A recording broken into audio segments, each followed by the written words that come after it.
বান্দা তুমি যখন গুনাহ করো একা একা নির্জনে গোপনে বসে বসে গুনাহ করো, ডান দিকে তাকায় দেখো কেউ নাই, আবার বাম দিকে তাকায় দেখো কেউ নাই, সামনে পিছনে তাকায় দেখো কেউ নাই।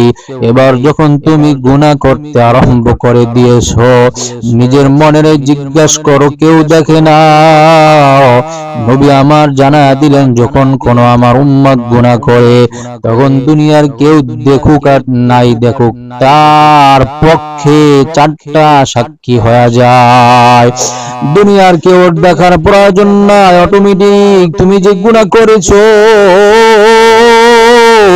ওই গুনাহের জন্য চারজন বড় বড় সাক্ষী তোমার সামনে দাঁড়া যাবে। এক নম্বরে বান্দাটা তুমি যখন গুনাহ করেছো, তুমি গুনাহ করার পরে তোমার এই গুনাহটা তোমার আমলনামার মধ্যে লিপিবদ্ধ হয়ে যায়, তোমার আমলনামাটা তোমার সাক্ষী হয়ে যায়।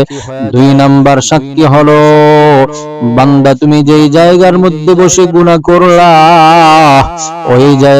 ওই জায়গাটা তোমার বিরুদ্ধে সেদিন সাক্ষী হয়ে দাঁড়ায়া যাবে।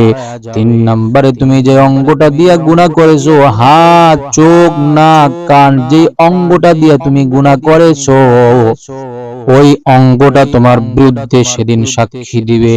চার নাম্বার হলো বাবা ফেরেশতা তোমার গুনাহের সাক্ষী হয়ে যায়। ও মুসলমান, এই চারটা সাক্ষী তোমার দ্বারা যায়। সর্বোপরি কথা হলো চারজন সাক্ষী ধরলাম, চারজন সাক্ষী বুঝলাম তারাও সাক্ষী না, কিন্তু আমার মাওলা তো তোমার আমার দিকে তাকায় আছে। বান্দাটা কোথায় কখন কোন হালতে কোন অবস্থায় গুনাহ করো কেউ দেখে না, আমার আল্লাহ দেখে। একজন পীর সাহেব তার একজন বোকা মুরিদকে বড় ভালোবাসে। অন্য যে সমস্ত মুরিদেরা ছিল তারা কয়, হুজুরে কেন আমাদেরকে ভালোবাসে না? আমাদের মধ্যে শিক্ষিত আছে, চালাক আছে, কিন্তু হুজুরে বোকা মুরিদটারে কেন বড় ভালোবাসে, আমরা জানতে চাই। পীর সাহেব একদিন পরীক্ষা করার জন্য, আমি কেন বোকা মুরিদটারে বড় ভালোবাসি এই বিষয়টা বুঝানোর জন্য সবাইকে একটা পরীক্ষা দিলেন। বলে কি পরীক্ষা? সবাই হাতে হাতে একটা একটা করে মুরগি দিয়া বলে, মুরগিটা জবাই করে নিয়ে আসবা, কেউ যেন না দেখে। জবাই দিয়া নিয়ে আসবা, কেউ যেন না দেখে। সবাই এবার মুরগিটা নিয়ে নিয়ে বাড়িতে চলে গেল। বাড়িতে যাওয়ার পর কেউ ঘরের দরওয়াজা বন্ধ করে করে একা একা মুরগিটা জবাই দিল, কেউ আবার বিভিন্ন জায়গার মধ্যে গোপনে গোপনে গিয়া জবাই দিল। পরের দিন সকালবেলা পীর সাহেবের দরবারে সবাই যখন মুরগিগুলো জবাই করে নিয়ে হাজির হয়ে গেল, সবার মুরগি জবাই দিয়া যখন পীর সাহেবের দরবারে হাজির করা হলো, অন্যদিকে ওই যে বোকা মুরিদ সে এখনো আসে না। সবাই চলে আসছে কিন্তু বোকা মুরিদটা এখনো আসে না। কিছুক্ষণ পরে দেখা গেল বোকা মুরিদটা তিনি আসতেছে, কিন্তু তার মুরগিটা জবাই দেওয়া হয় না। তিনি জীবিত মুরগিটা নিয়েই দরবারের মধ্যে হাজির হয়ে গেল। দরবারের মধ্যে যখন হাজির হয়ে গেছে,